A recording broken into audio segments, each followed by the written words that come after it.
My name's Kaylee Merrick, and I will be doing my presentation on women in music.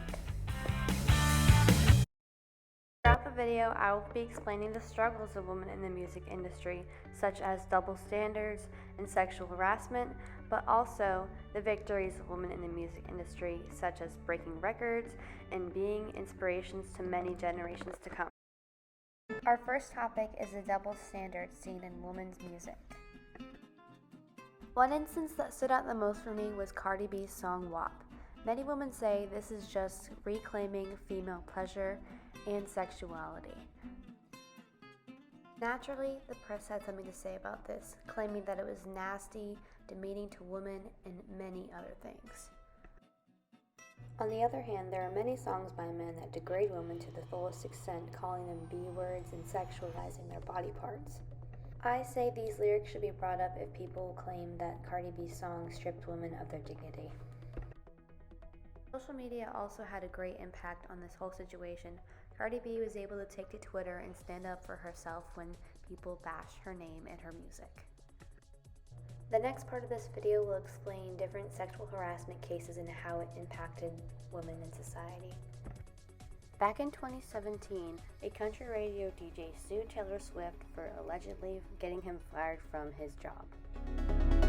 There is clear picture evidence that the DJ groped Taylor Swift at a meet and greet concert in 2013. He still decided to sue, so Taylor Swift countersued for only $1. Of course, many know Taylor Swift is very successful and probably could have sued him for a lot more.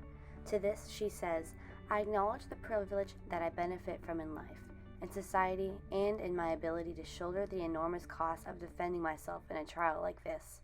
My hope is to help those whose voices should also be heard."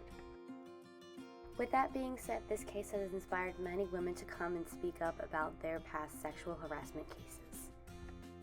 In the next segment, I will be explaining different examples of feminism found in women's music. First, we have You Don't Own Me by Leslie Gore. Naturally, this song became a feminist anthem. In an interview in 1991, Gore herself said it was not a song about being a woman, it was about being a person and what was involved with that. Of course, it got picked up as an anthem for women, which makes me very proud. What was interesting to me was finding out that this song was actually written by two men. David White and John Madara both wanted to change the narrative of women in music. They wanted to write a song about a girl telling a guy off. Loretta Lynn's song, The Pill, goes over the subject of birth control. The pill contraceptive was made in the 1960s, so it was before the time of the song, which was made in 1975. This song was made to describe the freedom that the pill gave over women's bodies. This song stirred up controversy in the world of country music. Even with it being banned across 60 different radio stations, it soon became one of her biggest hits. Some lyrics highlight the struggles women have had to go through before the pill was invented, such as, "All these years I've stayed at home while you had your fun, and every year that's gone by, another baby's come." Alicia Keys is also a very prevalent artist in the music industry. Her song Girl on Fire is a very important song when it comes to woman empowerment and feeling strength. According to Insider, Alicia Keys wrote this song because she wanted to feel empowered herself and to convince herself that she was strong. This song has gone on to be sung by many different contestants of shows such as The X Factor, America's Got Talent, and The Voice. Next up, we have Kesha. She made a song in 2017 called Women that's all about female empowerment and independence. The song features lyrics such as, "I work real hard every day," and "I don't need a man to be holding me too tight." The song was written along with two other men.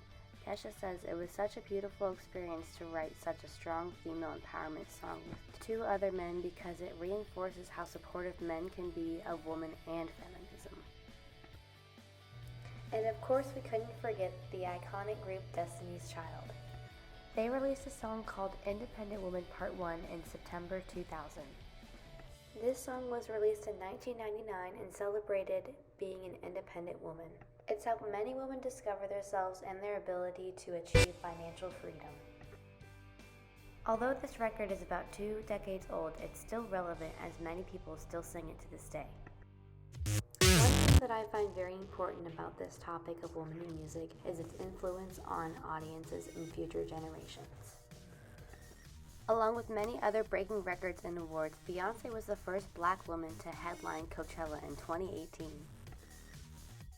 Along with Beyoncé, Adele has also been breaking records on the charts for many years. Adele's song Hello reached 1 million records sold in 1 week. Billie Eilish is also taking up the records by storm. What I found very interesting to learn is that she is the first person born in the 21st century to have come out with a #1 album and song. Being only 19, she has made such success and inspires many young women to reach for their dreams.